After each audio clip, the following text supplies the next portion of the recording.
కాంగ్రెస్ పార్టీకి జూబ్లీహిల్స్ నియోజకవర్గం ఓటర్లు అయితే ఆల్రెడీ ఫిక్స్ అయిపోయారు ఓటు వేయాలని. కానీ ఈ 2 రోజుల్లో వాళ్ళ మైండ్ని మార్చే మైండ్ గేమ్ ఆడే ప్లాన్లో బీఆర్ఎస్ పార్టీ వారు ఉంటారు.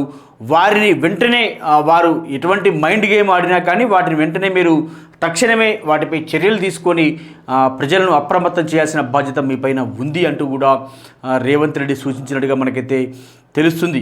అలాగే ఈ గతంలో జూబ్లీహిల్స్ నియోజకవర్గంలో బీఆర్ఎస్ పార్టీ కావాలనే దాన్ని వెనుకబడేసింది. ముఖ్యంగా ఇక్కడ డెవలప్మెంట్స్ అనేవి ఏవి కూడా గత 10 సంవత్సరాల పరిపాలనలో జరగలేదు. ఈ 2 సంవత్సరాల పరిపాలనలోనే మన కాంగ్రెస్ పార్టీ గవర్నమెంట్లోనే ప్రభుత్వంలోనే జరిగిన సంక్షేమ కార్యక్రమాలు, అలాగే ముఖ్యంగా జూబ్లీహిల్స్లో గత 3 నెలలుగా జరుగుతున్న అభివృద్ధి కార్యక్రమాలన్నింటినీ కూడా ప్రజలకు అర్థమయ్యే విధంగా చెప్పాల్సిన బాధ్యత మీ పైన ఉంది అంటూ కూడా సీఎం రేవంత్ రెడ్డి మీటింగ్లో పాల్గొన్న మంత్రులు, ఎమ్మెల్యేలు, అలాగే పిసిసి అధ్యక్షుడు మహేష్ కుమార్ గౌడ్కి కూడా సూచించినట్టుగా మనకైతే తెలుస్తుంది.